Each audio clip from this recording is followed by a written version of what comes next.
po, don't let anything disturb your mind nor affect your emotion. Kung ano yung iniwan sa bahay, let it be. Kung ano yung dinatnan nyo dito, dun kayo mag-cherish. Cherish the moment. Cherish this very moment na kung saan, anong bibigay na mensahe ng ating Panginoon sa atin. Amen po ba? Do we have an agreement? Amen? Papirmahin lahat to. Amen? Hallelujah. Ayan ang ating title. Jesus, the God of Order. Have you imagined kung ang mundo walang order, what will happen? Chaos. No? Pwede nga hindi ka na lumabas sa mundo, sa bahay pa lang. Ha? Amen? Pag walang nagpapakamagulang, anong meron? Magulo. Nasaan dito ang mga anak? Taas ang kamay. Yung mga kabataan, katulad natin, kabataan. Brother Sam, taas ka, kabataan. Sino pa? Ayun, yun. Yan, tama. Si Kuya Chris, si Kuya Morris, kabataan. Amen? Young at heart no? Young at heart. Mga kapatid, sa umagang ito, ihanda nyo inyong mga sarili. Ano po? Ihanda po natin ating mga sarili. No? Dahil ang pag-uusapan po natin ay prinsipyo ng Panginoon na ibinigay sa atin, na ipinakita niya hanggang sa krus ng Kalbaryo. Kung walang shedding of the blood, there is no remission of sin.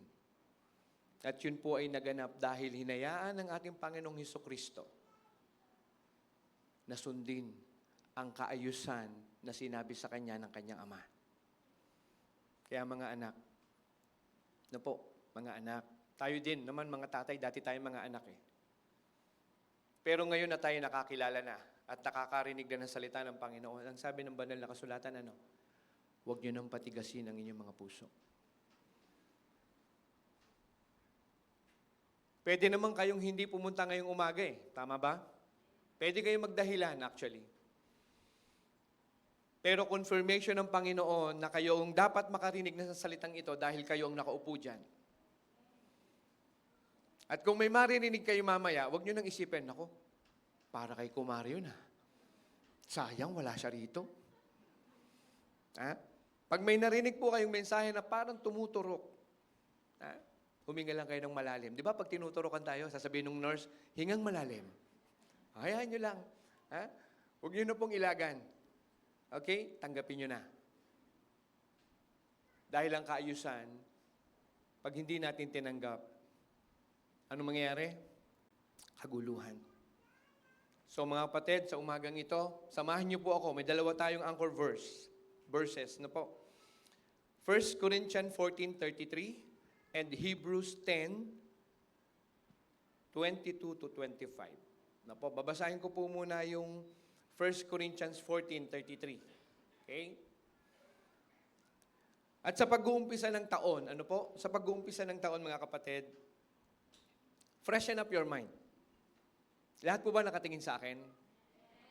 Okay? Pakinggan niyo po yung binabanggit ko, freshen up your mind. Sa physical, okay, pwede po ba tayong maupo ng maayos? Sige, upo tayong maayos. Tayo po yung magkakaroon ng practice. No? Okay. Inhale, exhale. Minsan, kaya ka mabilis antukin, unang-una, ang posture mo, slouch. Okay? So, inhale tayo. Inhale, exhale. Inhale, exhale. And relax. Habang humihinga ka, para mo sinisinghot yung bagong laba ng iyong asawa na ang pinampabango ay lavender.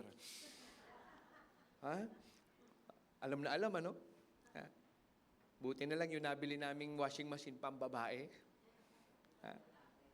Depende pagka yung panlalaki, O isa pa, inhale, relax, exhale. Inhale, relax, exhale. Mga kapatid, ganyan po buhay. Kung minsan mahirap i-apply, pero ganyan po ang buhay. Kung minsan parang naiipit yung dibdib mo, huminga ka lang. And then release. Mahirap pag puro hinga. Imagine niyo pag puro hinga. Gusto niyo sampulan? O sige, sample. Inhale, exhale. Inhale, exhale. Inhale, inhale, inhale. Ang puro pakabig, madaling nawawala yun. Ano po? You have to give out also. Kung minsan, kaya ka nahihirapan sa buhay mo, you just want to take. Pero ayaw mong sumama dun sa magre-release. Give your time. Give your time to the Lord. Kanina nakita niyo po yung mga nag-testimony. Madali ba yung pinagdaanan? Alam niyo po, yung kinuwento kanina ni ate is part of our teaching today. Ano po? Na kung saan, oo nga naman, kung totoong may Diyos, bakit may mga 6 years old na nare-rape? Bakit may mabubuting taong bigla na lang pinagbababaril sa loob ng sasakyan? Pero marami namang mga tao na kilala mo na maraming ginagawang kalokohan, pero hindi man lang sila ginagalaw. Bakit kaya?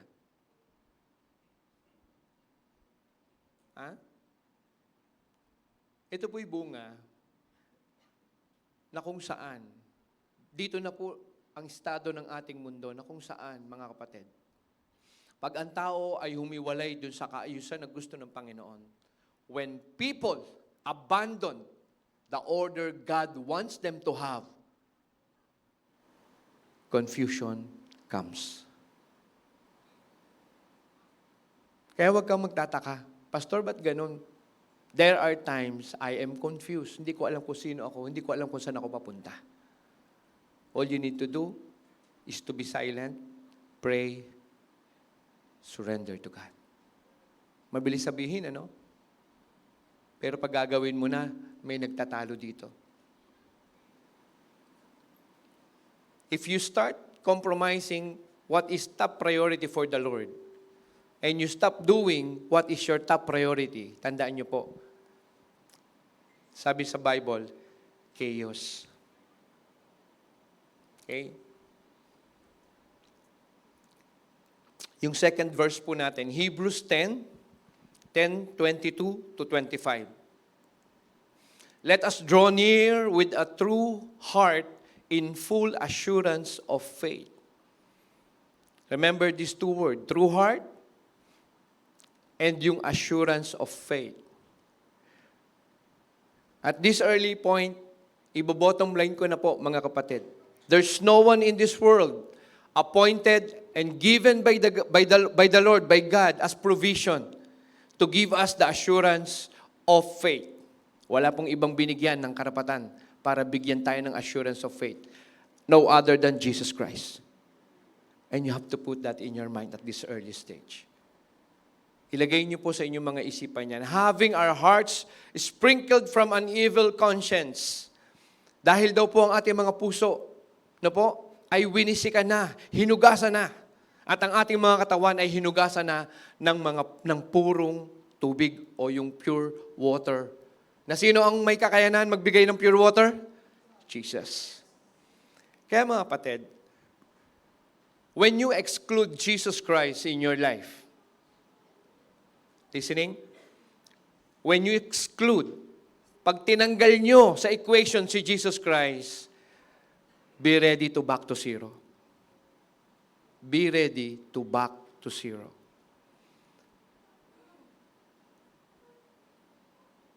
And I believe most of us experience that. You pray for job, God gave you job. But after you get the job, you use this job, this very gift to you of the Creator, not to worship Him.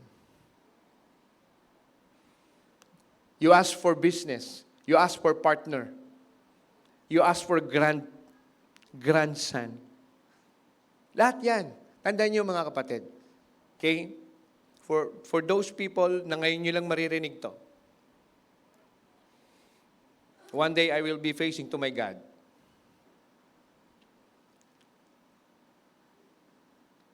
And I don't want to face Him.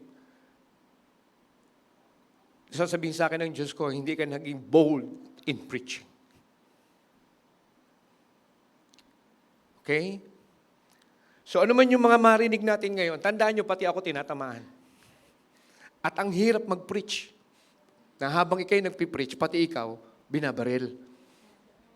Ha? Kaya pag natumba ako dito, tatayo nyo lang ako, ha? Hindi nga, totoo po. No po.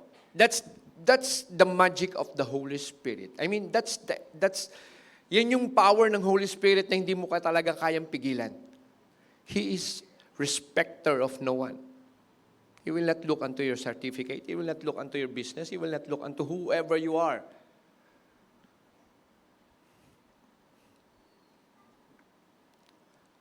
If He wants to convict you, He will convict you. Kaya po tayong nandito, mga kapatid. Kaya po kayo nakaupo dyan. Kaya natin nababasa to. Draw near with true heart. Bakit ka nakaupo dyan? Ha? Bakit ka nakaupo dyan? Ask yourself, bakit ka bumangon kanina? Bakit ka bumabangon? Matutang na loob, wag niyo po akong sasagutin, Pastor, para magkape. Ha? O, tandaan nyo, nasa fasting tayo ngayon. Pati coffee, fasting. Ha? It's very good in not only in the spirit, but also in the physical. You know, prayer and fasting. When you pray, you connect to your Creator. When you fast, you disconnect to this world. You're allowing your body to trust God, na kahit kulang ang kinakain mo, na kahit hindi ganun mo kagusto yung kinakain mo, He will sustain you. And we can prove that to you. Kung kailan pong konti ang kinakain namin, mas tumaas yung peak hours. No po, sino nakaka-experience nun? Tumaas ang peak hours, pag nagmamaneho, hindi antukin, maghapon gising. Ba't kaya? Ba't kaya maghapong gising?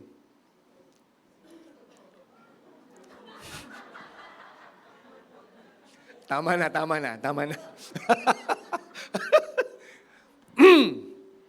Praise God.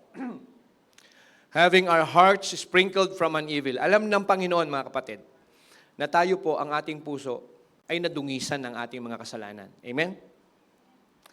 Pero sabi dito, hinugasan na po ang ating puso at ating katawan ay hinugasan na din. Pagdating sa verse 23, let us hold fast. No? Sa verse 23, let us hold fast the confession of our hope. Yung ibig sabihin po dito ng fast, hindi po yan yung fast na bibilis. Di ba? Parang yung sa airplane, fasten, higpitan. Tindihan nyo yung kapit. Let us hold fast. Kapitan mo ng matindi ang iyong confession. And what is your confession? Ano ba ang kino-confess mo hanggang ngayon? Yung na-broken heart ka 10 years ago? Yung nasira ang business mo 20 years ago? You have to confess, mga kapatid, what God gives you every day, every morning of your life. Forget the bus. Forget it. Matuto ka na lang dyan. Okay? And sabi dito, confession of our hope without wavering o panghihina, for He who promised is faithful. Tapat ang ating Panginoon. Kung meron mang hindi kayang gawin ng ating Panginoon, mga kapatid, hindi niya kaya magsinungaling sa atin. Yan, hindi yan. Sigurado ako, hindi niya kayang gawin yan sa atin. Hindi niya kaya magsinungaling sa atin. Verse 24, and let us consider one another in order to stir up love and good works. Mga kapatid, gusto mong maging mabuting Kristiyano? Gusto mong maipakita na ikaw talaga ay anak ng Diyos? Ang sabi dito, consider one another. Hindi ka lang nabubuhay para sa sarili. in order to stir up love. Kasi ang love, mga kapatid, you can't experience love alone unless you stir it up. Ikaw ang promotor. Mga tao, ang taong to hindi mapatawad ng marami, ikaw ang unang magpatawad sa kanya. Ang taong to, kinaiinisan sa church, ikaw ang lumapit sa kanya. Kahit anong question sa'yo, bakit mo nilalapitan niya sa mga ugali niyan? Nung tayo'y iniligtas ng ating Panginoong Hesukristo, yet we are sinners. Nung tayo'y iniligtas niya, nang siya'y napako sa krus ng Kalbaryo, nakaamba pa lang ang mga gagawin mong kasalanan, tinubos niya na doon. Mga kapatid, walang pwede magmalaki sa atin. Kaya nga po, ang ginawa niya sa ating kaligtasan ay hindi by works. At sana po maging maliwanag po sa ating lahat na ang kaligtasan ay hindi bunga ng inyong mga gawa, kundi ng pananampalataya. You want to confirm? Sulat niyo po dyan, Ephesians 2:8. No po. And then, 24, and let us consider one another in order to stir up love and good works. 25.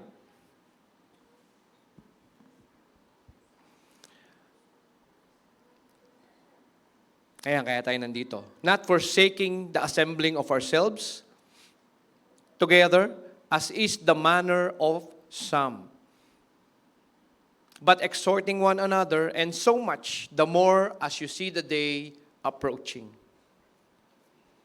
Ano niyo po mga kapatid? Huwag sana tayong maging kabilang doon sa mga taong pinagpala. Nung pinagpala. Ready? Nawala sa gawain. Ito palagi yung encouragement namin sa inyo o beseeching. We beseech you. Pinapamanhik namin sa inyo mga puso. Kasi hindi naman po kami ang sabihin nating magsasuffer sa consequence. Tandaan nyo po, ang consequences, hindi po yan pwedeng marong address. Palaging sinasabi ng pastor natin yan. Pag ikaw ang gumawa niyan, hindi yan pwedeng mapunta sa iba. Sa iyo yan sigurado mapupunta. Tandaan nyo po. No po? So, anong ibig ko pong sabihin? Ingatan natin ang ating mga confession, ang ating mga pananampalataya. Kasi, tandaan nyo po, hindi natin alam. Hindi katulad ng hot stove, di ba? Hot stove. O planchang mainit. Pag hinawakan mo, kailan ka mapapasok? On the spot. Amen? Ang sin po, hindi automatic eh. Kaya akala mo walang mangyayari sa'yo. At ang akala mo, ay wala naman eh, okay naman, wala nakakakita. Tandaan nyo po, pag palagi na tayong pinapaalalahanan at hindi tayo nakikinig. Sabi sa Proverbs 29 verse 1, you will experience sudden destruction without remedy. Kaya mahalaga ang order. Kapatid, napakahalaga ng order sa ating buhay. You want to strive excellently this 2024, embrace order. Kung kailangan mo mag-umpisa sa scratch, start from the scratch. Don't bypass, don't shortcut. Maaaring estudyante ka, maaaring empleyado ka, may negosyo ka, even as pastors. Hindi kami pwedeng mag-shortcut. Kaya hindi namin pwedeng i-sugarcoat ang aming mga preaching. Dahil kami ang mananagot sa Panginoon. Hindi po kami pinapatayo para mangiliti ng congregation. We are here to teach and correct and profess the good news of the Lord. Mga kapatid, yung spirit of familiarity, ingatan nyo po. Okay? Dahil ang spirit ng familiarity, it will cost your future. Bakit ba tayo minsan napakatigas ng ulo? Kasi alam natin na hindi tayo kayang tiisin. Kahit anong mangyari, nanay ko yan, tatay ko yan. Tama? Pero tandaan nyo, ano yung nawawala? Hindi naman talaga nawawala yung pagkaanak mo eh. Ang nawawala, yung kalidad ng buhay na dapat nasa iyo. Then later on, you will realize it's too late. Tulungan ako ng Panginoon. Kukonting slide to eh. Nasa 225 slide yung ipinrepare. Si John Paul lang nag-prepare nito eh. Sabi sa introduction, let me pose you this question. What do we mean by order? Where does it come from? Who gave us order? Why do we need order? Bakit natin kailangan ng kaayusan? Definition. No po? Order. Makikita nyo dito, hindi ito ang order na definition ng mundo. Dahil sa mundo, pagka sinunod nyo palagi, kaya ako I encourage everybody, mga kapatid, mapagmatsyag kayo sa pag-aaral ng salita ng Panginoon. Dahil maraming mga salita ngayon na iniiba na ang meaning. Kung hindi kayo familiar sa Bible, kayang-kaya kayong bulahin ng social media. Amen po ba? Katulad po nitong order. Pag yan tiningnan mo sa present time, pag sinabing order, simpleng kaayusan, katahimikan, peace. Ibig sabihin, walang umaangal, walang ganun. Yun yung order. Pero sa Panginoon, tingnan nyo po, anong sabi dito? Basahin nga po natin. Order is God-given principle for men to be able to live in harmony with God, the Creator, and the creation. Yun po yung order, mga kapatid.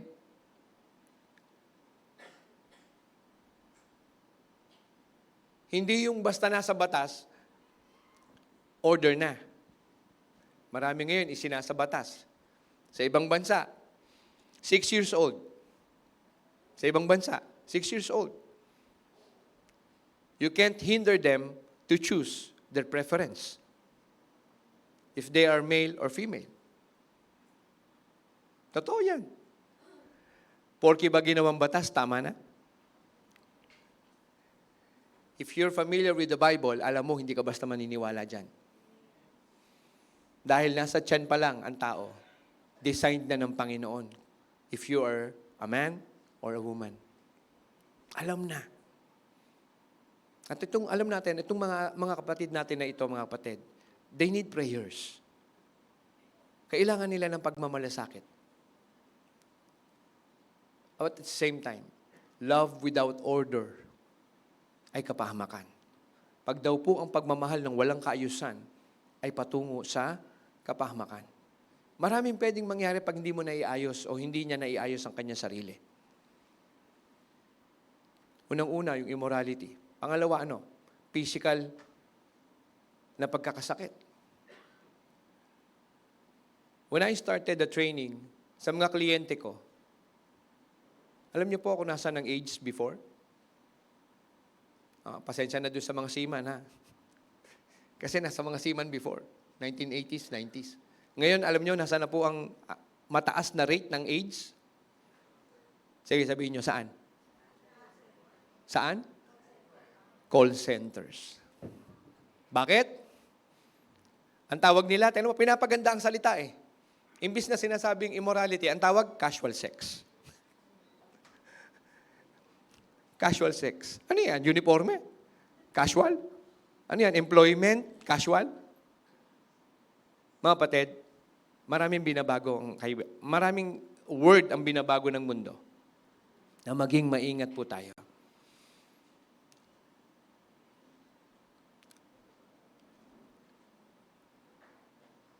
Sa US, at this present administration, may binago sila na salita regarding mothers sa National Health Institute. Dati, ang nakalagay sa batas, ang mga nanay, kayo po ay mother giving birth. Tama? Ngayon,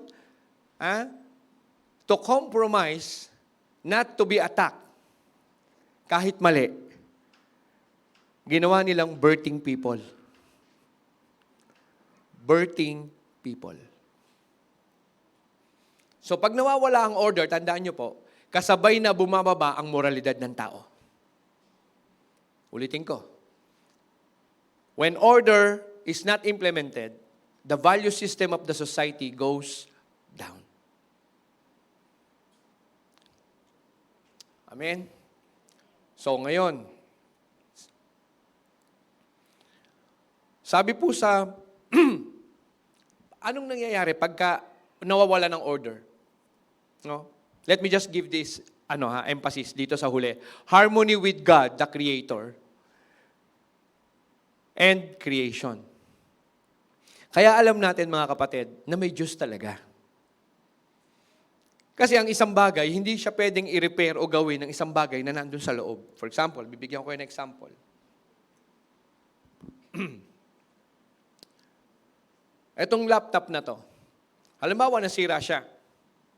Gusto ko makita nyo kasi yung nature ng God sa buhay natin. Halimbawa itong laptop nasira, pwede niya bang gawin ng sarili niya?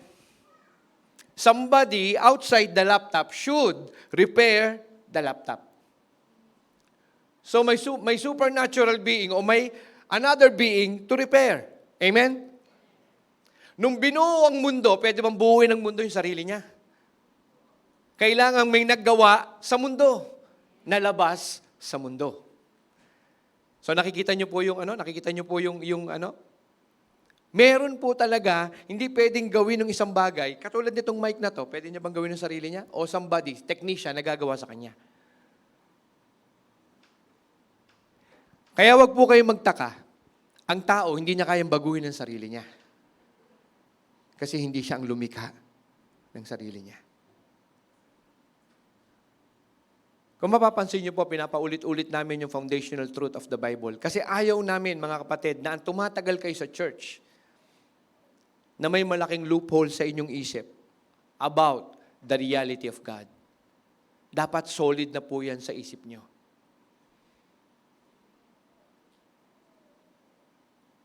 I'm sure marami ditong pilosopo. Pwede ba tumaas ang kamay? Oh, dati. Ayan, dati. Mga lumang buhay.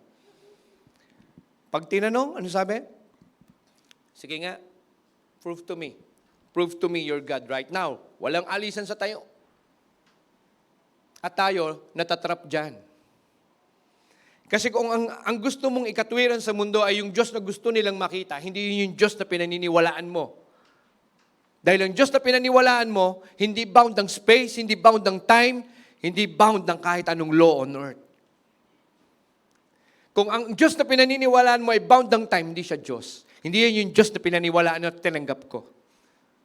Because my God is an infinite God. It can't be measured by man. Kaya nga faith. Ang problema sa atin mga kapatid, matagal na tayong sa pananampalataya. Pag tayo nakikipag-usap, nakakahon ka pa rin sa sekular na katwiran.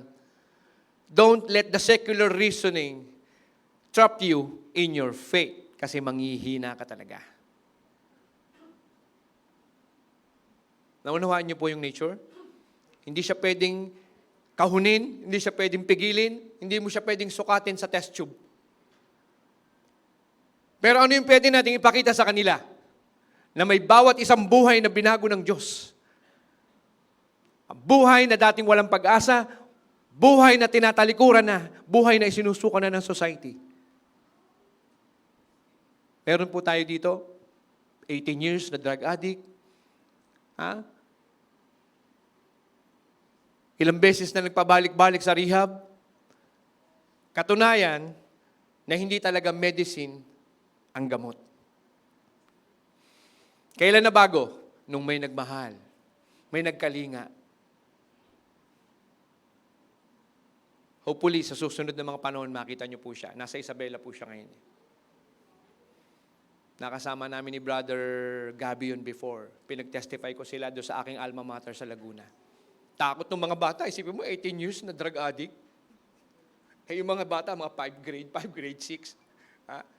Dami nun. Yung unang batch, 1.5. Yung unang pangalawang batch, nasa 2,000. Pangatlong batch, parang nasa 2,000 din. Gagamitin po tayo ng Panginoon, mga kapatid. Ang pinamamani ko sa inyong puso, hayaan nyo pong ibigay ng Panginoon, makita nyo sa pagbabasa ng Biblia, ang kaayusan. Mahirap, sa totoo lang. Mahirap po talaga nung umpisa. Sa isang nasanay na, katulad ko po, nasanay na ako na every time na ako'y mape-pressure, anong iniinom ko? Alam nyo na. Ha? Di ba? Nakikipag-walking ako kay Johnny Walker. Ha? Di ba? At napakamatataas na tao ang mga kausap ko noon, mga emperador. Ha? Di ba? Na tuwing ikaw ay makakaranas ng pressure, maya-maya kalmado ka na uli. Ay paano pag nawala na yon? Babanat ka uli. Kaya nga sabi ng Panginoon, pagdating nung, naalala nyo sa law, kaya tinapos na ng Panginoon na hindi ko napapayagan, sabi ng Diyos, hindi ko napapayagan na taon-taon kayong magsasacrifice ng mga goat, ng mga baka na yan. Dahil hindi niya talaga kayang tanggalin ang inyong mga kasalanan. Once and for all, I will send my Son, Jesus Christ. Amen? I will send my Son, Jesus Christ. Sabi ng Panginoon. Kaya tinapos niya na yung laban, mga kapatid. Ito yung tanong ko po sa inyo. Ano po yung ipinaglalaban niyo? Kasi may chaos dito. Pag po nakita niyo na, mga kapatid, na ang Diyos ay binibigay sa iyo ang kaayusan, kahit may mga hindi ka nakikita, mayroon kang hindi gustong nakikita, tandaan niyo po, alam mo na ito'y parte lamang sa proseso ng Panginoon. Hindi ito problema. Hindi ito panlilibak sa iyo. Ito'y parte ng proseso. Parte ng training kung saan ikay pinapatalas sa iyong buhay spiritual. Amen? Mga kapatid, tandaan niyo po ito talaga. Kailangan niyo pong alagaan ang inyong pag-iisip na kung saan huwag niyo pong hayaan, kulungin kayo ng sekular na katwiran. Dahil mas makapangyarihan ang iyong amang pinaniwalaan na nagbigay sa iyo ng otoridad. Ang iyong spiritual authority.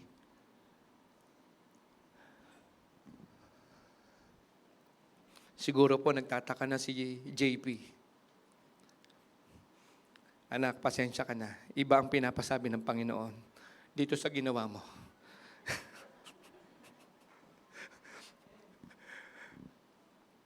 Bakit na kailangan ng kaayusan? Sabi po, perilous time will come, perilous man will come. Ano yung perilous time?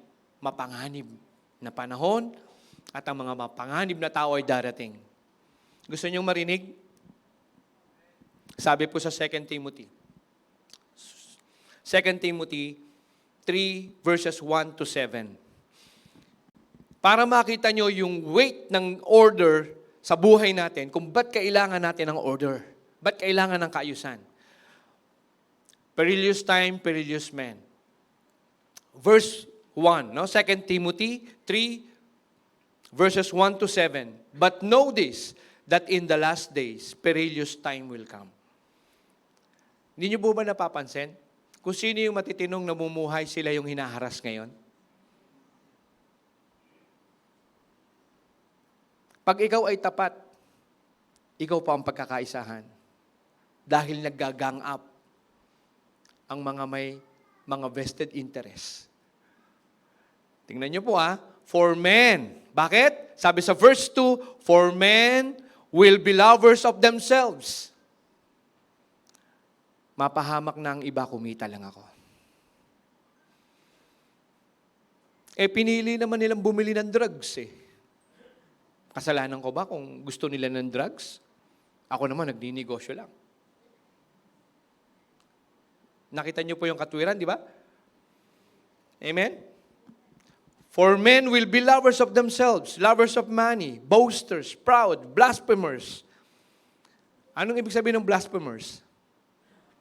Ito yung mga nagsasalita na pag pinakinggan mo, lilibakin nila yung salita ng Diyos at parang pakinggan mo, totoo.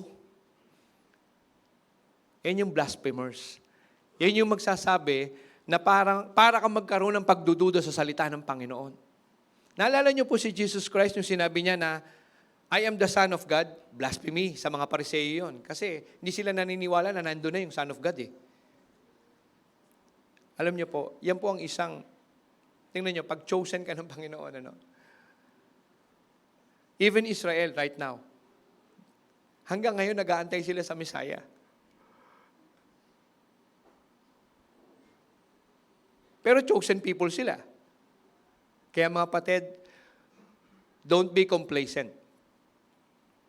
Kahit anak ka ng pastor, anak ka ng manggagawa ng church, anak ka ng doktor, anak ka ng lawyer, don't be complacent. Salvation is personal.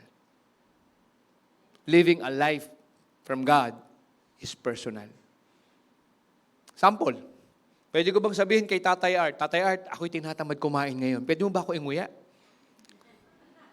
Ngayon, pag malambot na, tsaka mo ipasa sa akin. O, kita nyo, nagre-react agad kayo. Hindi ba? Tama ba? Hindi talaga pwede ikaw ang ngunguya niyan. At pag tinignan nyo ang salita ng Panginoon, hindi ka lang basta pwedeng ngumuya. Ang sabi sa Genesis 2, basahin niyo po yung chapter na yon, ang ibinigay ng Diyos sa tao, ano sabi? Work. Binigyan, ang unang-unang ginawa ng Diyos sa tao, sino yung unang tao na yon? Si Adan. Oh, I want you to know and to clarify to you na nung nilalang si Adan, wala pa si Eva. Tayo, matagal na tayong, ang nasa isip natin, sabay sila. Hindi. Ibinigay ang obligasyon at ang authority at ang accountability sa lalaki. Anong ibinigay sa kanya? Work.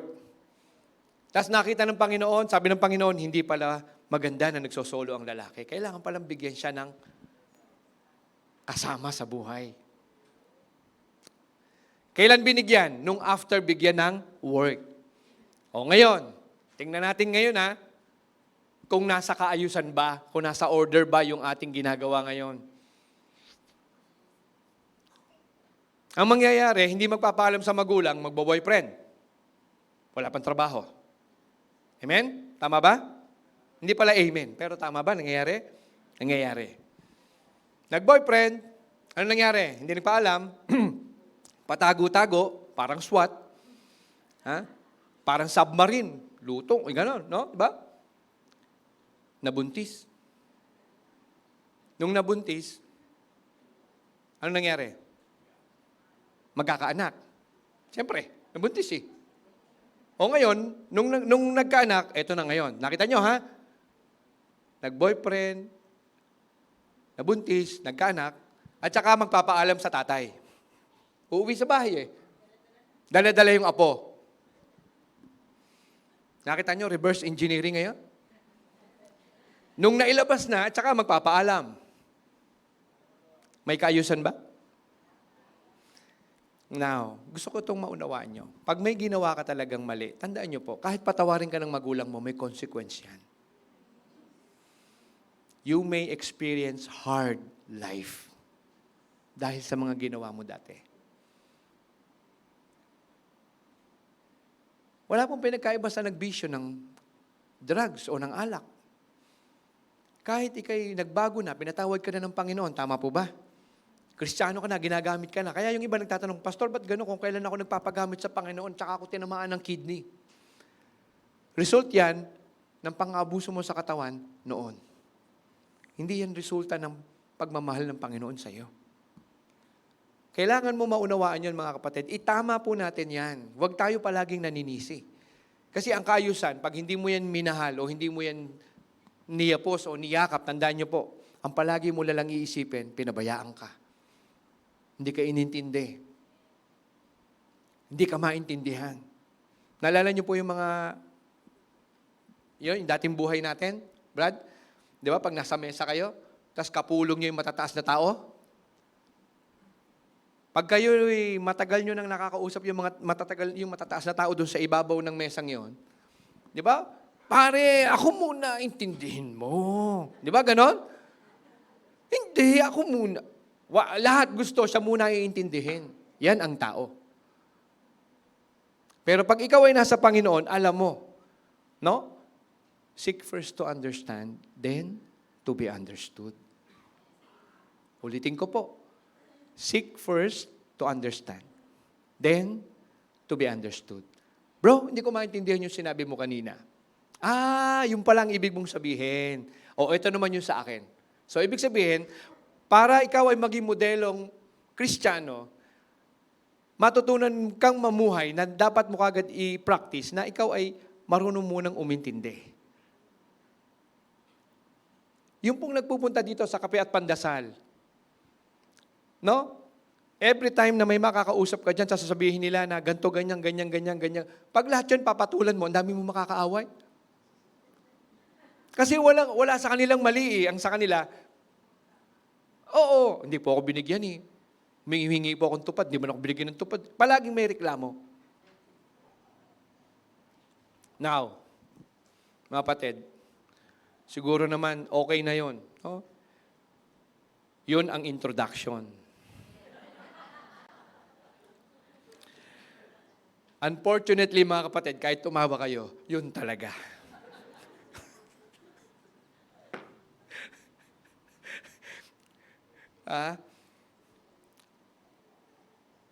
Okay. Ano pong nangyayari pagka nagkakaproblema ang tao? Bakit nagkakaproblema ang tao? Because of our ignorance, nagkaroon ng coming fall short. No? Yung ating pangunawa po, hindi po talaga siya nagagamit ng maayos. Bakit? Nararamdaman mo na hindi ka magbe-benefit dun sa dapat mong unawain. Bigyan ko kayo ng example. Open book naman po sa inyo ang buhay namin mag-asawa, hindi po ba?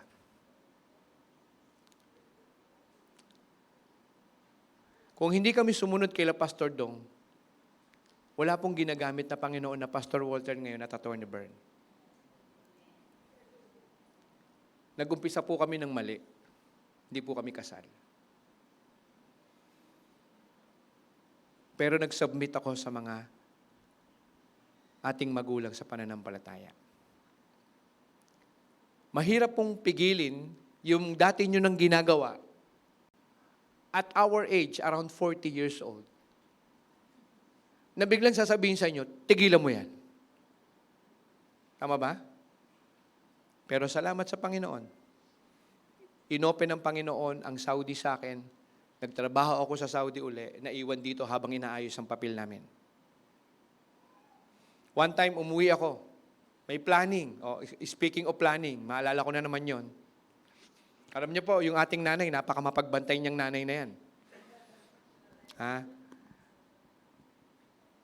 Tapos na yung meeting, gabi, Kuya Art. Talagang siningil out ako ni Pastor. Buti na lang, kasal na kami, Kuya. Sabi sa akin ni Pastora, ikaw, doon ka sa pool, huwag kang papanik ng kwarto. Anak ng tokwang to, magdamag ako na sa pool. Diyan ka. Pero sinasabi ko po sa inyo, nagbunga po ba? Kaya po kung sino man yung sa atin dito, ano po, mga bata, nagmamadaling, ayun ang problema sa atin, no? Bata, nagmamadaling tumanda. Nung tumatanda ka naman, nagpapakabata ka naman. Bakit po kaya gano'n, no? Diba? Naalala ko nung high school ako, gusto kong tubuan ng bigote. Di ba, nung high school, di ba? Mga kalalakihan, di ba? Tapos, forma kang ganyan, di ba, Kuya Morris? Ha? Nahalata ko, anong edad? O sa bagay, Kasi ang inabot namin nila Kuya Morris, nila Kuya Chris, yung...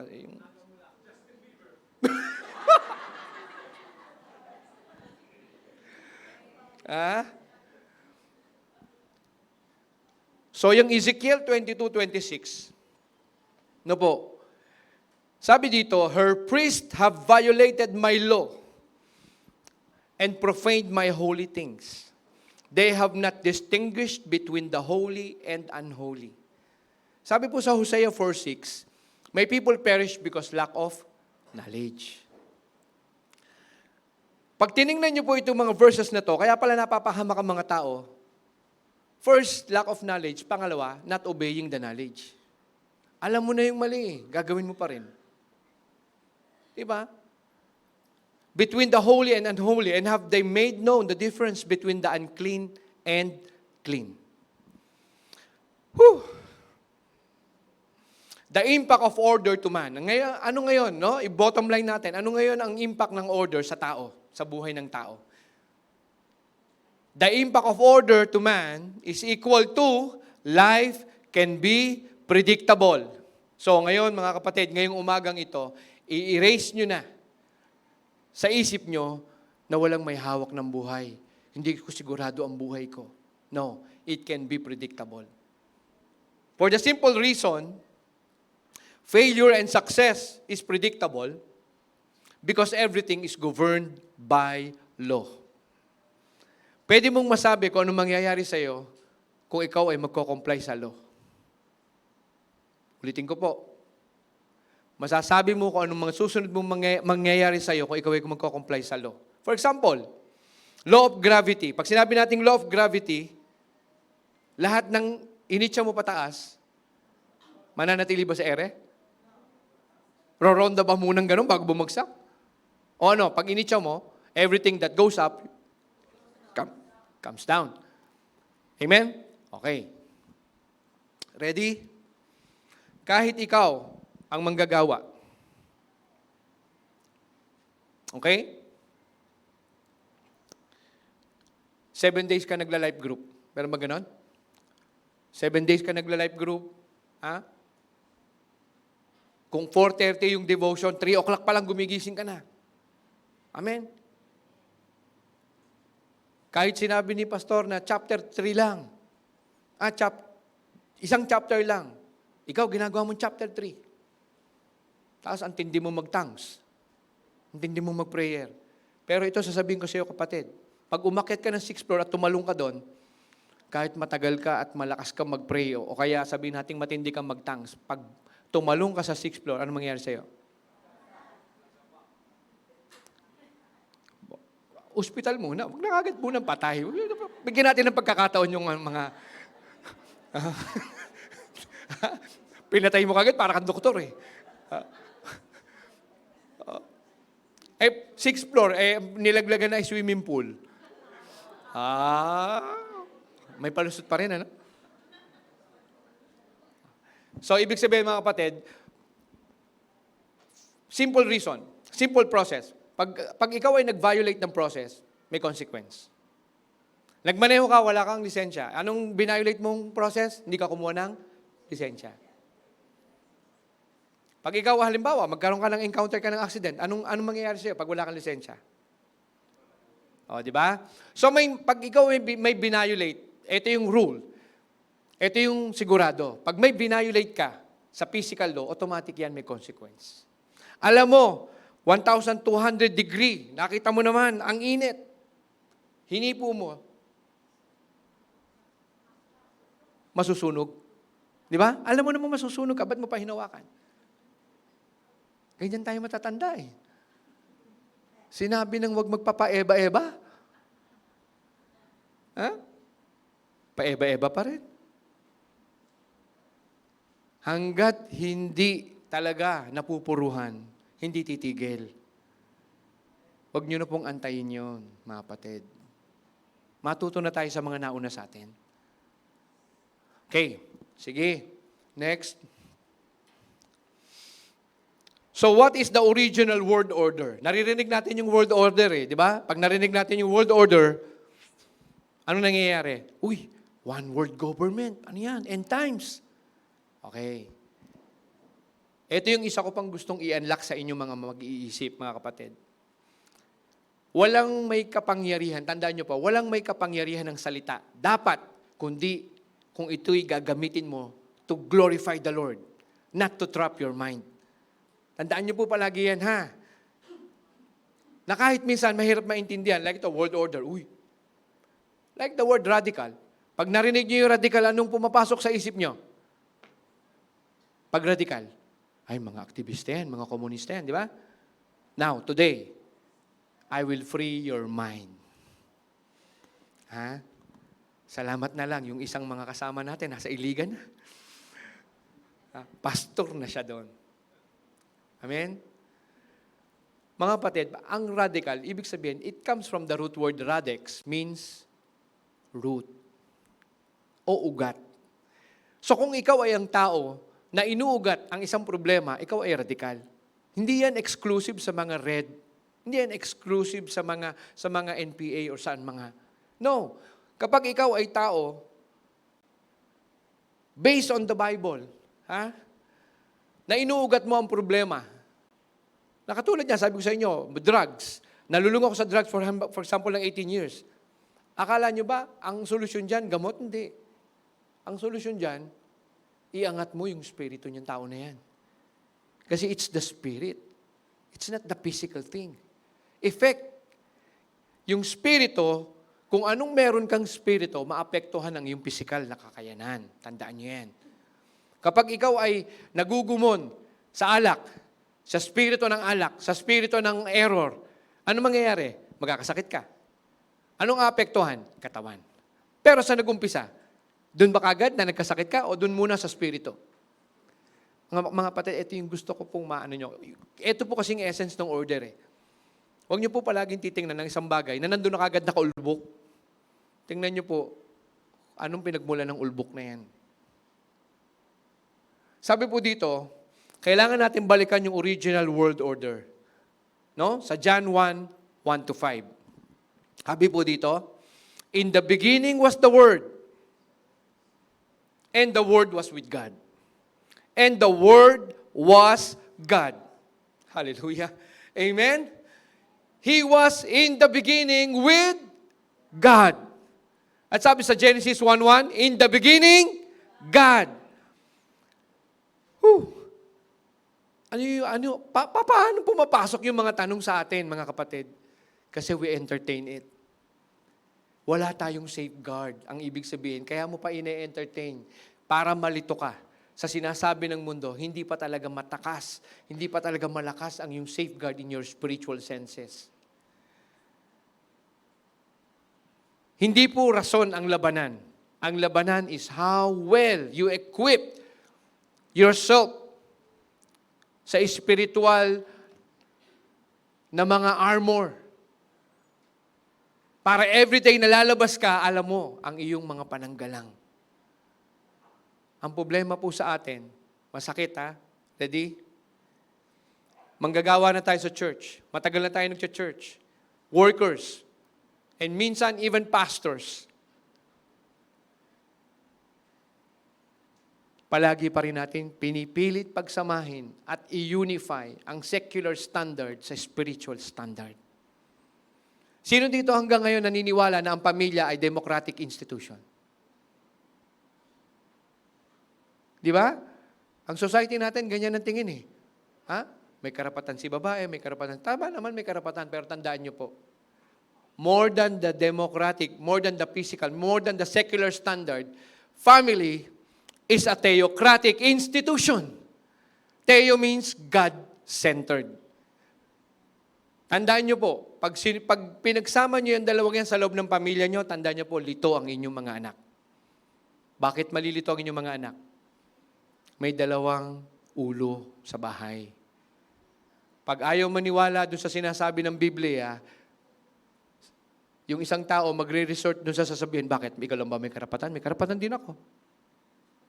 Mga magulang, ingatan nyo ang inyong relasyon, kayong mag-asawa. Don't ever answer back.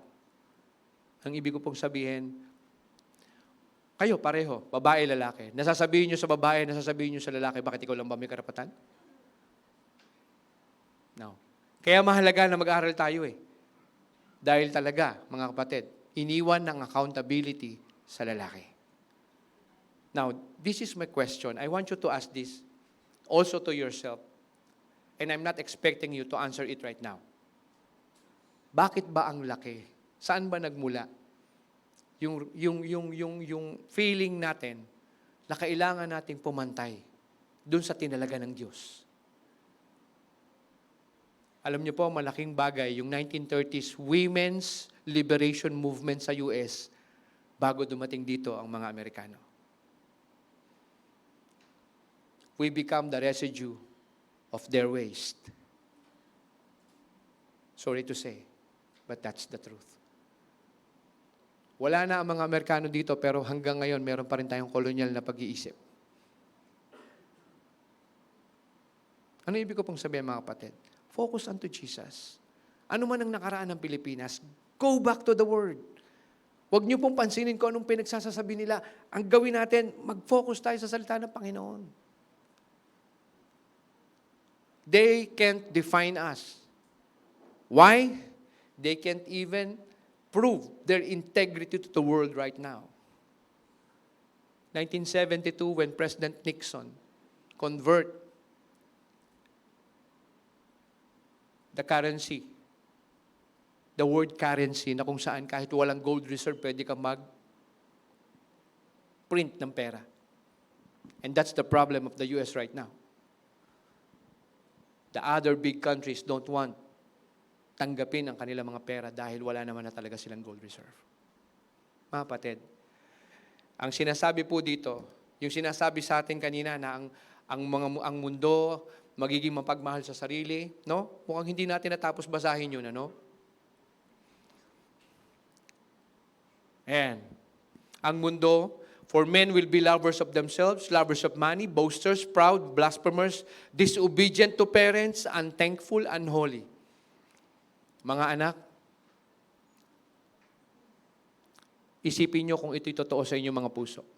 Kasi kung ito'y totoo sa inyong mga puso, wala tayong amor, wala tayong pagbibigay halaga sa ating mga magulang, tandaan nyo po, hindi tayo makakalayo sa ating mga buhay. At palagi kong ambiro, pag ang mga bata ay unthankful, ungrateful sa mga magulang at sa mga nagpapakamagulang sa kanila, malayo ang mararating nila. Mula Parañaque hanggang Divisoria, lakad.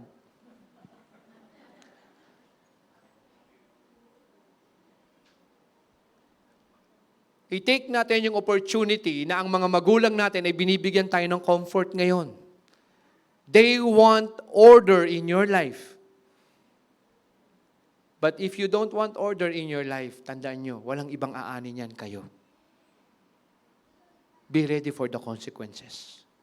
If you fail to prepare, prepare to fail. Amen? Time will come. Nobody will cater your complaints. Time will come. Nobody will hear your blaming games. Only you and your same friends. Kayo-kayo lang din yung makikita sa finals. Anong finals? Hindi ko alam kung anong finals yun. Kung sa kangkungan o sa ano. Tandaan nyo mga kapatid. Kaya mga magulang, tandaan nyo po. Lahat tayo, dadating ang panahon na harap tayo sa ating Panginoon. Amen?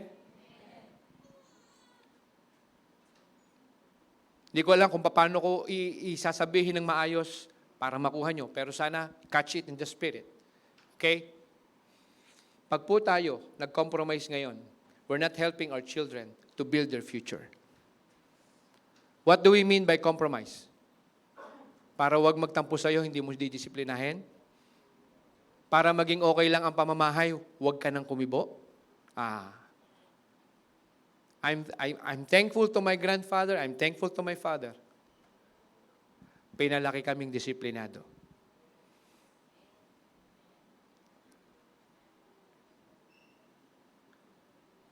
Sabi nga, ang liwanag, ang kadiliman hindi kayang tumagal sa liwanag.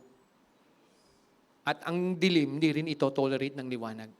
I-expose ka ng liwanag. Amen? Sabi dito, unloving, unforgiving, slanderers, without self-control, brutal, despises of good. Ano to ha? 2 Timothy 3 verses 1 to 7. Mga kapatid, guard your heart. I'm not saying this to get angry. I'm saying this for you to understand the big picture. Bakit kailangan ng order ng tao? When you want to say something, compose yourself, be gentle. Okay? Search your heart. Lord, I want to say this to my employee. I want to say this to my wife. I want to say this to my children. Give me the calmness. Give me the fruit of the Spirit. Diba sa Galatians 5:22? Love, long suffering. Talagang long suffering, ano? Ha? Sabi dito, having form of godliness but denying its power. Sinasabi mo, naniniwala ka sa Diyos. Pero nakikita ba ang Diyos sa buhay mo?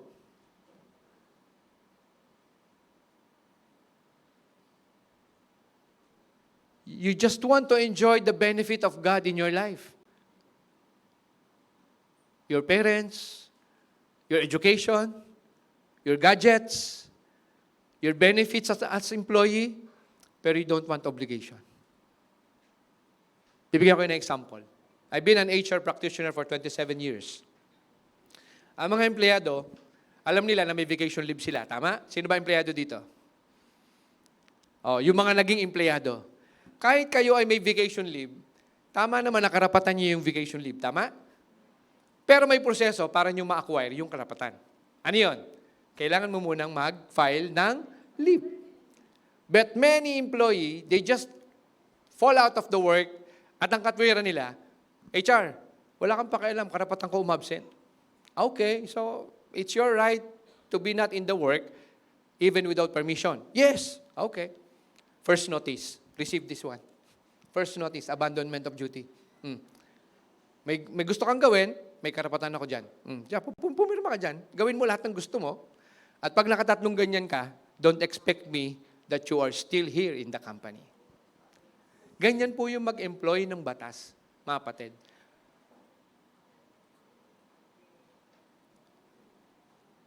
Siguro, ito yung isa ko pang masasabi sa inyo. Even my best friend, yung mga naka-attend nung kasal namin, kilala niyo yung best friend ko, yung matangkad na lalaki.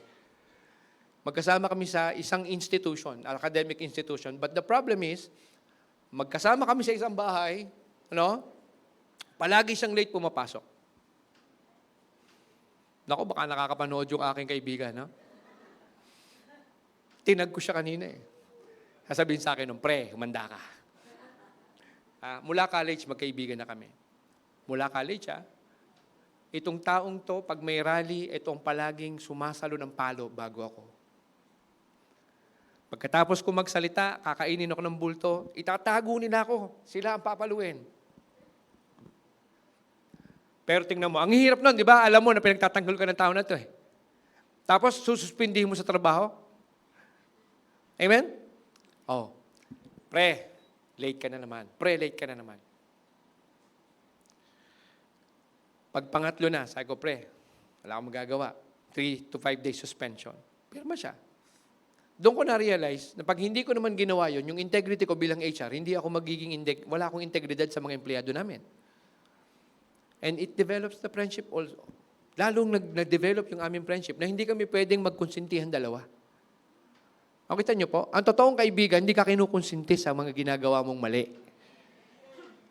Pag ang kaibigan mo, tinuturuan ka magsinungaling sa magulang mo, magtago, hindi sila irespeto, hindi po yan padala ng Diyos. Alam niyo na kung sino nagpadala niyan.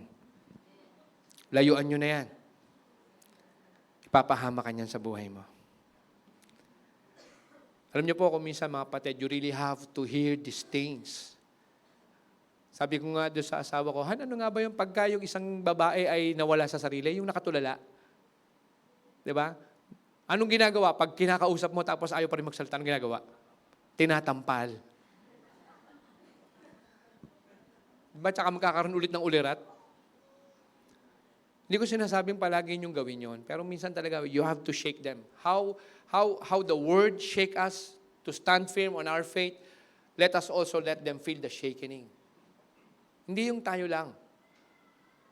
Kasi tandaan nyo po, pag tayo naging mahina sa authority na binigay sa atin ng Panginoon, tandaan niyo po, wala po tayong susunod na henerasyon. Ang susunod na henerasyon ay mga henerasyong walang balugbog. Ano ibig sabihin ng walang balugbog? No backbone. Palagi lang yan, nasa laylayan ng saya ng nanay. May anak na, may ganto na, may ano na. Kaya kayo, parents, make a timetable. Kung meron kayong ganyang sitwasyon, turuan nyo ang inyong mga anak ng kaayusan. Hindi po yan pagkakait o hindi yan pagsuswapang sa ating mga anak. Tandaan nyo, ibigay nyo lahat ngayon sa ating anak, sila ang maghihirap sa kinabukasan. Teach them. Turuan po natin sila ng kaayusan. At hindi nila yung mauunawaan kung hindi natin sila kakausapin ng heart to heart. No? Sabi sa Hosea, my people are destroyed for lack of knowledge.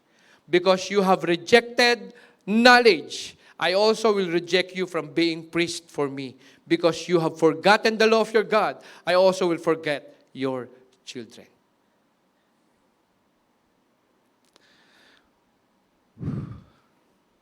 Sa Isaiah 5:13, sabi sa Isaiah 5:13, therefore, pag nakarinig kayo ng therefore, kinukonclude ng Panginoon, therefore, my people have gone into captivity. Bakit tinayaan ng Panginoon? Dahil ang titigas ng ulo ng mga taong to. Gone to captivity because they have no knowledge. Their honorable men are famished, and their multitude dried up with thirst. Maraming namamayaning masasama sa mundo ngayon. Hindi dahil totoong masama, kundi dahil maraming mabubuting tao ang nananahimik. At sana po, maging challenge po sa atin yan. Na everyday, hindi ka papayag na wala kang masharean. Na kahit sa iyong Facebook, sa iyong post, makapag-post ka man lang ng Bible verse na nag-challenge sa'yo,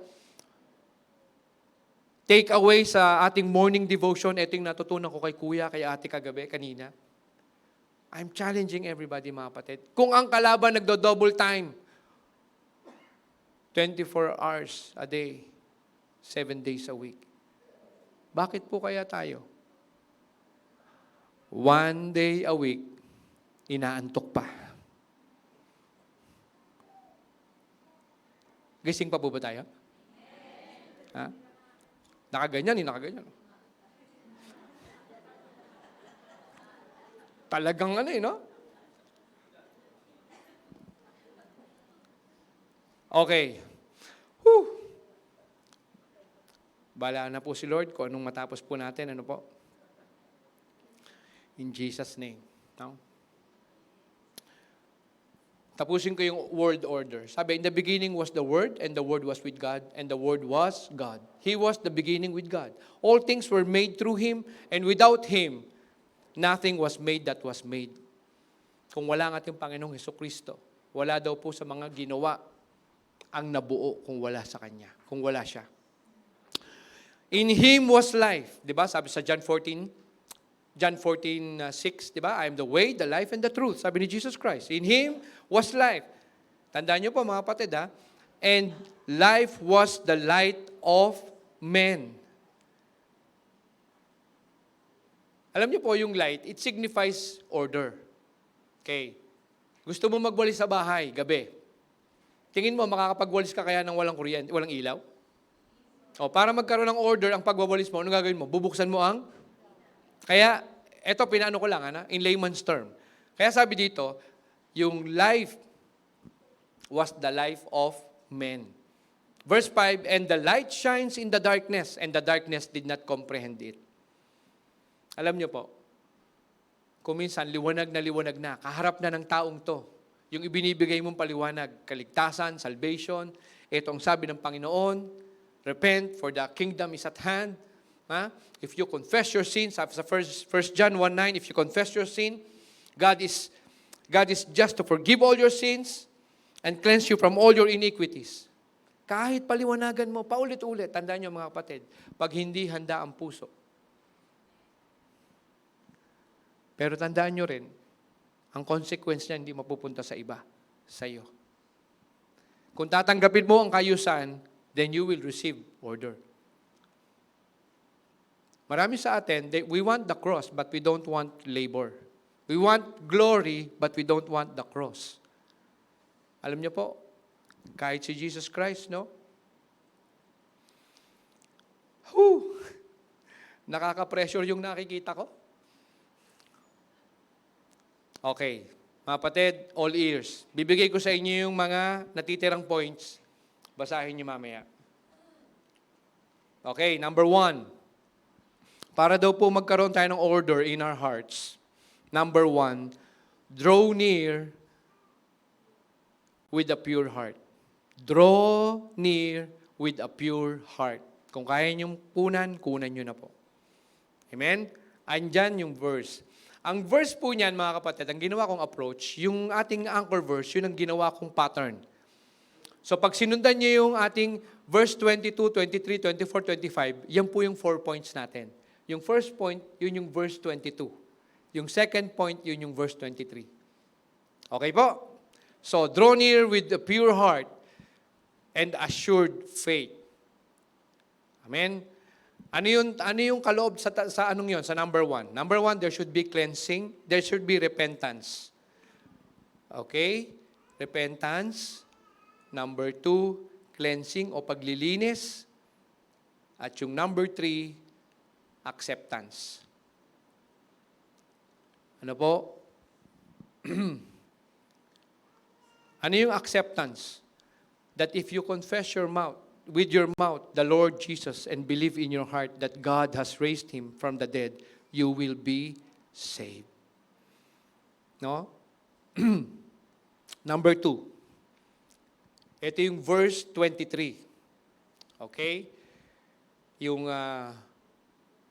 verse 23. Hebrews 10, verse 23 to, yung number 2. Yan yung essence nito. Hold firm, stand firm. Panindigan nyo po talaga yung naririnig nyong pagtuturo sa ating life group, sa ating Sunday school. Tandaan nyo mga kapatid, if you can give your full attention to your work and to other secular things, you should give much more effort to understand the spiritual thing. Okay? So, yun yung number 2. Number 3, ito yung verse 24, no? Hebrews 10, verse 24. And let consider one another. Ano yung ibig sabihin nun? Meron tayong number 3, team, excellent spirit. Okay? Excellent spirit. No? Okay? Maalala ko yung excellent spirit, pinortray yan ni Daniel. 4 na hari na ang nakaraan. 4 na hari na ang nakaraan. Hinahanap pa rin siya ng mga haring yan. Why? Sabi sa Daniel 5 verse 12. Daniel 5 verse 12, inasmuch as an excellent spirit, knowledge, understanding, interpreting dreams, solving riddles, and explaining enigmas were found in this Daniel, whom the king named Belteshazzar. Now, lest Daniel be called, and he will give the interpretation. Pinatawag si Daniel. Okay? Number 4, ito yung verse 25, not forsaking the assembling of ourselves together. Okay? Number 4 is corporate worship. Ano yun? Kailangan magkaroon ka ng kaayusan sa pag-iisip sa mga to, no? Attending church service and fellowship. So mapapansin mo, mga kapatid, worship is obedience. Worship is not just singing to the Lord. Worship is obedience. When Abraham and Isaac, nung umakyat sila sa bundok ng Moriah, sabi ni Abraham sa kanyang mga tauhan, maiwan kayo dito, ako at ang aking anak na si Isaac ay sasamba. Basahin niyo po yan. No? Sa Genesis 22:5. No po? Genesis 22:5. Now, ang tanong ko, nung bang sinabi ni Abraham na ako at ang aking anak pupunta sa taas ng Moriah, bundok ng Moriah, at kami sasamba, may dala ba siyang drums? May dala ba siyang gitara? O baka may nakatagong flute? Ano ang pinakita niya pagpanik ng Moriah? Kaya kong sundin ang aking Panginoon kahit ialay ko ang aking anak ni Isaac. Yung pala sinusubukan siya. And Abraham succeeded the test of God. So meaning, mga kapatid, ang totoong display ng worship is obedience. Amen? Conclusion. Conclusion na. Yan. Give me 2 minutes. Hindi ko na sasabihin sa conclusion, what can we do to fail or succeed? Yun ang conclusion natin. Pag sinunod mo kasi at tinanggap mo at niyakap mo ang order, God designed for you to succeed. Amen? Now, I want to focus on to succeed. Okay? To succeed, you have to focus on God's Word. Be faithful, be obedient, be submissive. Paano mo gagawin yon? May 4. First, you have to hear the Word. Romans 10:17. Faith is being established by hearing the Word and hearing the Word of God. Nung nakarinig ka, be doing. No? Sabi, kung ikaw ay tagapakinig at hindi mo ginagawa mo sinungaling ang Panginoon. O niloloko mo lang ang iyong sarili. C, kung ikaw ay nakinig at ginagawa mo na yan, mga kapatid, kaya kung minsan ang hirap magturo, ang hirap mag-preach kasi hindi mo pa ginagawa. Kung hindi ka pa sanay mag-preach, sumama ka sa kape at pandasal, matututo ka mag-preach. Matututo kang kumausap ng mga tao. Naku, minsan mahirap paliwanagan.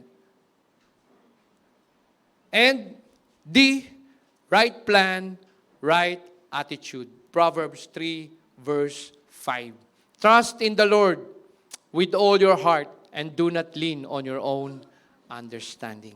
Mga kapatid, yan po ang salita ng Panginoon. I believe, mga kapatid, tayo kinausap ng Banal na Espiritu sa umagang ito. Let's pray. Let's pray. Father God, salamat sa iyong mga salita sa umagang ito. Kami po'y sumasamo, Panginoon, sa umagang ito.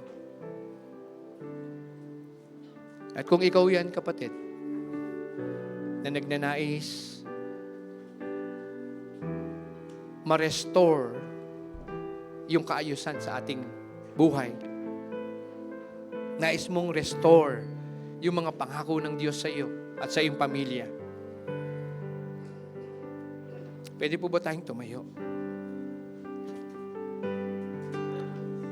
Sa umagang ito, mga kapatid, you can lay down all this heaviness in your heart. Pwede niyo pong isuko sa Panginoon. Matagal niyo nang dinadala, matagal niyo na pong kinikimkim, for so long time. Yes, Pastor, this unforgiveness in my heart, patuloy nagpapahirap sa akin. Every time na nakikita ko po ang tao na ito, nahihirapan po ako. Ganun ba, kapatid? Release it. I-release mo yan. Sa umagang ito, mga kapatid, nais mong ang iyong mga kabigatan ay tapusin na. Kayang tapusin ng Diyos yan. He can end up all your misery if you will just submit to God.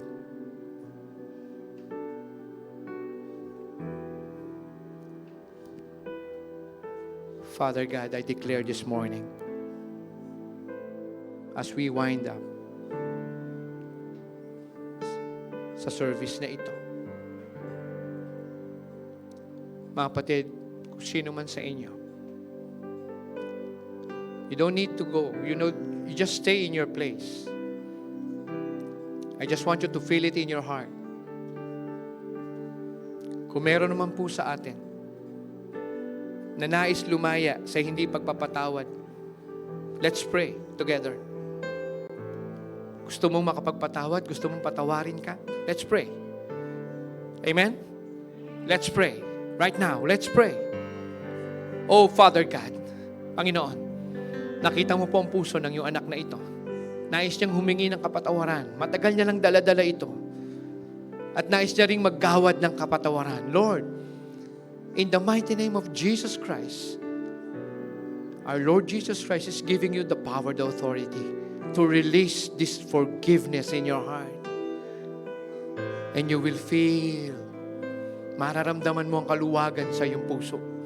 Sino man yan na matagal mo nang hindi kinakausap, release. Release. Meron ba sa atin mga hindi maayos ang ating mga relationships sa ating mga magulang? Oh, kapatid, walang binigyan sa ating buhay na tayo i-bless sa ating buhay kundi ang ating mga magulang. Makipagkasundo tayo sa kanila. At kung sakali man na hindi mo na sila pwedeng kausapin dahil sila'y wala na, we can still pray and ask forgiveness. Let us pray. Father God, Panginoon, ako'y naging isang anak na masuwayin at matigasin ang ulo. Panginoon, sa oras na ito, aking hinihiling na kami palayain mo sa mga galit, sa mga hinanakit, sa takot na matagal na naming itinatago sa aming mga puso. Panginoon, sa dakilang pangalan mo, O Jesus, amin pong binibitawan na sa mga buhay namin ang mga ito. In the mighty name of Jesus Christ, receive the freedom. Receive order in your heart. At mga kapatid, huwag niyo pong pabayaan na sa umagang ito, lalabas kayo ng sanktuaryo na ito na hindi mo sigurado na kung ano man ang mangyari sa atin, na hindi mo sigurado na tinanggap mo na ang ating Panginoong Hesukristo. Hindi mo sigurado na ikay papuntang langit. Na hindi mo sigurado na tinanggap mo na ang kapatawaran ng ating Panginoong Hesukristo. Mga kapatid, maliwanag ang sinasabi ng Biblia. Everyone have sinned and come fall short to the glory of the Lord. And the wages of sin is death. Pero napakabuti ng Panginoon ang sabi niya sa 1 John 1:9, that if you confess your sin, I am just to forgive all your sins and cleanse you from all your filthiness. Ikaw ba yan, kapatid? You want to renew your vow? You want to renew? Gusto mo? Sige po, itaas natin ating mga kamay. Pastor, gusto ko pong ma-assure na tinanggap ko nga po ang ating Panginoong Hesukristo sa aking puso. I want to assure na ako'y humingi ng kapatawaran. Sabayin niyo lamang po ang maikling panalangin ito. Panginoon, sa umagang ito, naunawaan ko po na ako'y makasalanan at hindi ko kayang baguhin ang aking sarili.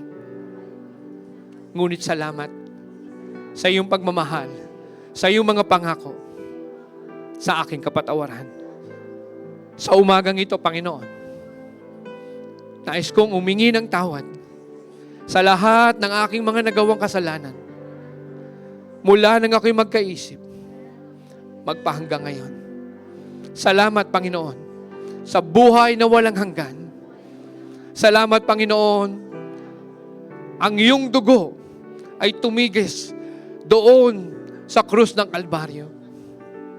Oh, hallelujah, Lord. Salamat sa iyo. Salamat sa iyong pagsunod.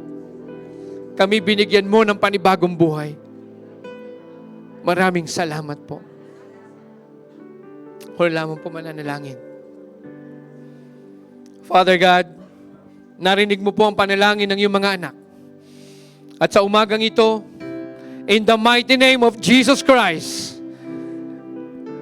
and in the spiritual authority you gave to us, O Lord, in the mighty name of Jesus Christ, amin pong nire-release in everybody in this place the freedom! Freedom, O Lord! In Jesus' name! In Jesus' name, Lord! 2024 is freedom for everybody in the mighty name of Jesus Christ. Panginoon, Ikaw lang ang dakilang Diyos na aming pinananampalatayanan. We put our trust in You, O Lord. Hinahayaan namin, Panginoon, ang banal na Spirito to move into our lives. Hinahayaan namin, Panginoon, search our hearts, O Lord. Search our hearts, O Lord. Sa umagang ito, sumusuko. We surrender ourselves to You, Lord. At nawa, Panginoon, kung ano po ang aming naranasang kalayaan sa umagang ito, ay maranasan din ang aming mga mahal sa buhay. In the mighty name of Jesus Christ. Receive, mga kapatid. Receive. Receive. Believe na ang totoong pinalaya ng anak ay totoong malaya na. In the mighty name of Jesus Christ, everybody says, Amen and Amen and Amen. Salamat po, Panginoon. Salamat po. In the mighty name of Jesus. Amen and Amen and Amen. Sige po, awitan natin ating Panginoon.